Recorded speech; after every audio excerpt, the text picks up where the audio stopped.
All right, YouTube. Today we're going to talk about Chris Bumstead and his performance in the men's Prague bodybuilding competition this past weekend. I think November 16th to 17th. And what that means for him and his future, and by and large, the bodybuilding community. And so let's just get straight into it. Chris competed in open bodybuilding, which everyone's always wanted him to do because he was just absolutely super dominant in the classic division. And he ends up coming in second against one of the top open bodybuilders in the world. And it was a little bit of a controversial placement because there's a lot of people out there who thinks that he deserved to be in first. And so I kind of wanted to break that down first in our discussion here. See, unfortunately, what you have to understand is bodybuilding is still growing. It's still trying to figure out what it wants to be. I think bodybuilding will forever always be evolving and changing, just like any sport.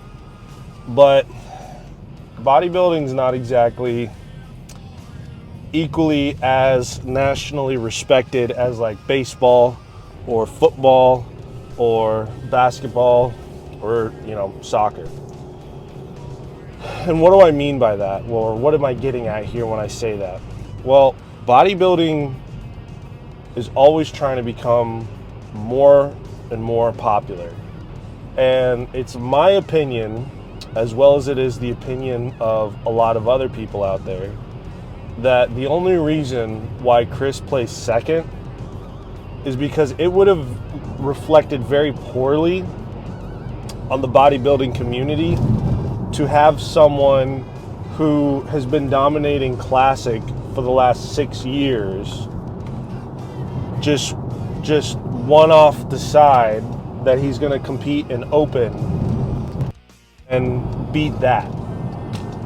I think that it would have, in a way, really disrespected the person who got first, being that they've always competed in open. And I think that maybe it would have been a little bit of an emptier feeling for Chris if they kind of just gave him the first place spot because he is who he is. But let's talk about Chris's actual physique during that competition. Me, personally, I'm not a bodybuilding judge, but I thought Chris looked phenomenal. I think that he stood out amongst all the other competitors on stage. I think he really held his own in terms of size in comparison to everyone else on stage, with the exception of the person who won first place. I think that the person who won first place certainly looked much bigger and much fuller than Chris. However, I don't think there's anyone that can deny that Chris's symmetry and Chris's conditioning was next level in comparison to all the other competitors that were on the stage that day. But again, he did come in second to someone who was not much bigger, but a decent size more bigger. That's what you guys have to understand is that's open. Open is more so about size versus anything else. There is an aesthetic component to it and a symmetrical component and a conditioning component to it. By and large, the main priority here is how much muscle does this guy have. That's kind of why Samson Dauda won the Mr. Olympia this year for their open division. Dude was just huge. He also looked good. He had good conditioning, good symmetry, but I digress. Now, Chris looked more symmetrical and he looked more conditioned than first place, but other than, or what am I trying to say? the category or the division that places emphasis on symmetry and conditioning more so than size per se is classic. So what I'm getting at is Chris was very much so a classic bodybuilder competing in an open bodybuilder division. Like, I think he took his classic recipe and habits, and I think he amplified them in such a way. He was obviously able to eat more foods. He was training maybe a little bit differently, and this allowed him to be on stage much more fuller and therefore bigger. But you know, you really need like a year's worth of training and dieting and supplementing appropriately to do something like that, to like go for more of the size perspective of things versus like just very lean, very symmetric. Don't get me wrong, Chris is still huge, but compared to someone who's been competing their, you know, entire career in open, it's going to be hard to beat.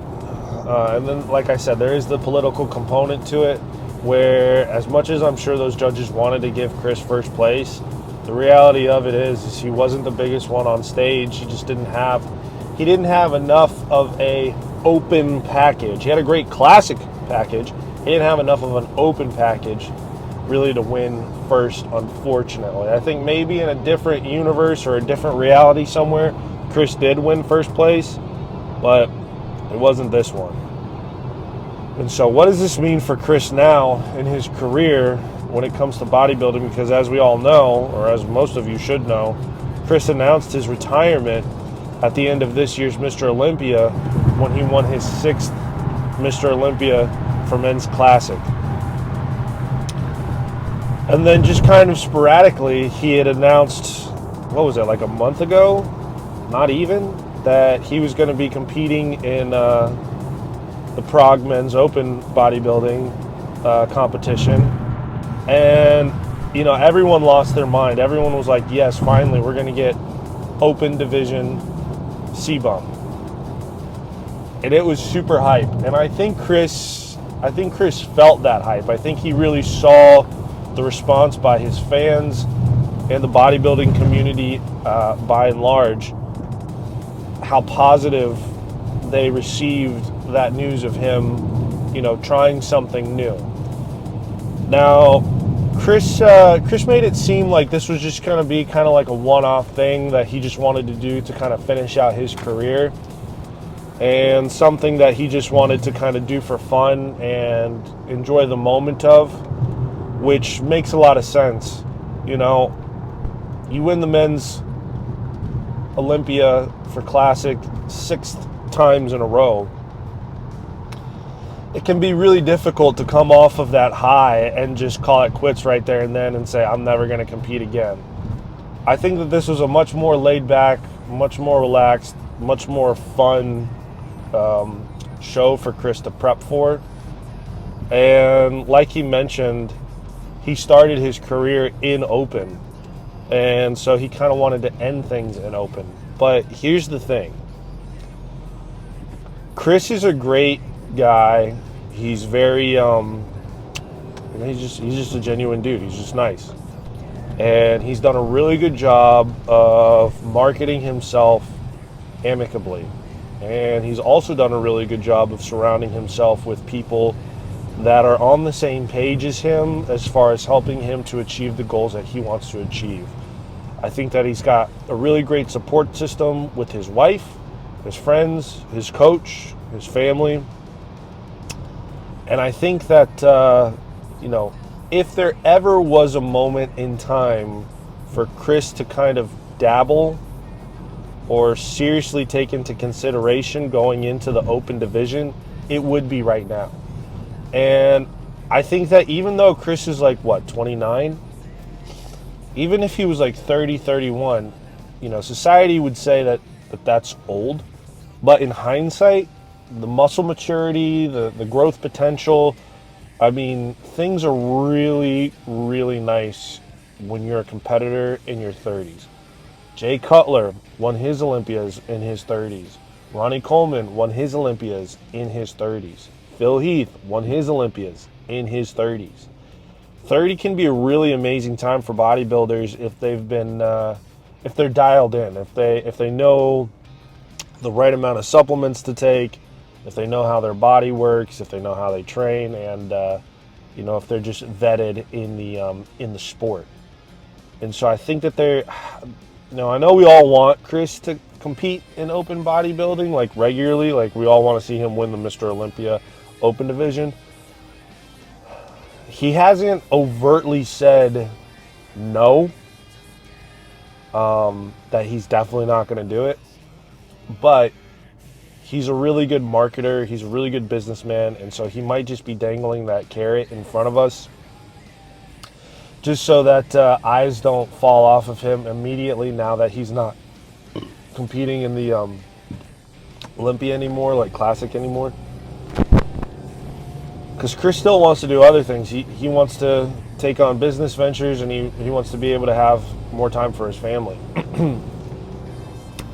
And competing in the men's open means more training. I don't know if it means, if that correlates to, an increase in time in training, but he would continue to have to train minimum equally as intense and as frequently as what he's training right now, if not more, whereas before he had made it sound like when he retires, he's not going to train as much so that he can be there for his wife and his daughter and be a supportive and loving husband and father, be more present. And so if he goes into the men's open division, there's a really good chance that he's not going to be able to do those things to really be there like he said he wanted to be there. And I also think that if he were to go into the men's open division, it's a little bit more unhealthy. Chris is I like to think, at least, or he makes it seem, that Chris is very health conscientious, to do things the right way, very, all that anti-inflammatory stuff, stem cells, like, he takes care of himself. And I think when it gets to open bodybuilding, especially for someone who's tall like Chris, it can get pretty dangerous. And one other important thing to note, okay, Chris has competed in bodybuilding the entirety of his 20s for the most part. And so taking whatever it was that he was taking to achieve the physique that he had, as far as like steroids go, it did its damage on his hairline. Okay, now stay with me. And so then last year, after the Olympia, he flew to Turkey, right? It's Turkey, I think, to get the hair transplant. Then he got the hair transplant, and it restored his hairline. I don't think he's going to go into men's open division to try and win the men's open bodybuilding division for the Olympia, because, again, it would require him to honestly have to take more gear and therefore damage the brand new hairline that he just got. I know that's a really funny way of looking at it, but for me, that's the main indicator as to why I don't think he's going to go further in his career as far as like bodybuilding. But now, if he does, because Chris is kind of like the Tom Brady of bodybuilding right now, as far as like he's got that competitive itch to always want to win and to always compete. And so I just hope he kind of takes that and diverts it more towards an entrepreneurial path. Being a businessman with his supplements and his brand, versus continuing to do whatever damage or harm to his body, competing in the open division by taking more gear, eating a lot more food, and not only damage to his body, but whatever damage to his relationship that kind of commitment may cause. Winning the Olympia, even placing top 5, I mean, that's not an easy feat by any means. It requires a lot of time and dedication, and I'd hate for Chris's relationship or marriage or whatever to suffer because of his inability to take control of his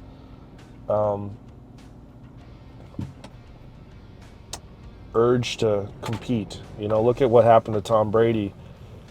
He's divorced now. His wife has the kids, and she's pregnant with her boyfriend's baby. I mean, I don't want that for Chris. So, would like for Chris to hang it up. I'd like for him to enjoy his accolades, maintain his reputation. He had a lot of fun at the Prague bodybuilding show. I think that was a good cap to his career. But only the future will say what's in store for him. But I just wanted to have that little chat with you guys. Those are my thoughts on the matter. That's my inside analysis on things that I see. Let me know what you guys think in the comment section down below. If you like these little discussions, please hit the subscribe button, like the video. I'm gonna try and be a lot better about making discussion videos about things that are going on in the bodybuilding community, fitness community, gym community, whatever at the time. But I'm headed to a new gym now to check it out. Gonna work out, and I'll see you guys later. Adios.